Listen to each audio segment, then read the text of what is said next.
ko si Ate Shine.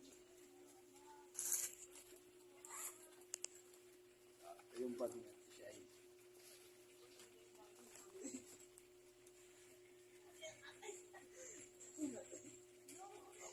Ito sa bag.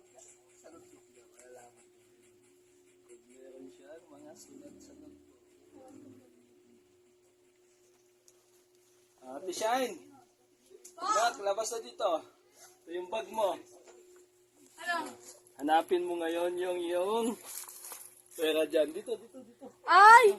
Isa-isa? Oo, isa-isa. Ba yan? Para malaman namin kung ikay nagsusulat sa iyong notebook. At para matuwa si Ate Mildred mo. Ang laman ng bag mo. Balak pa naman namin itakbo yung bag ng bawat isa. Hindi. Pakita mo sa amin yung mga sulat mo.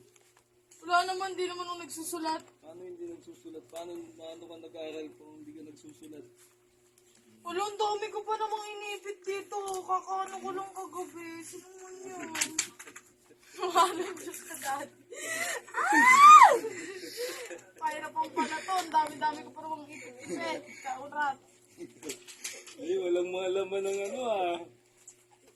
Hindi nga ako nagsusulat. Ano lang, sa lahat yan, nasa utak lang. Klase yan. Utak lang naman nandyan. Ilang subject ka meron, anak? Ha? Ilang subject ka meron? 7. 7, oh. Dapat 7 notebook dapat ang makikita namin, ha? Eh, yung iba hindi naman yung nagpapanotes eh. Ayan, diba? O teacher, take note, ha? Yung ibang teacher pa, hindi nagpapanood. Hindi nagpapanotes, panotes sila.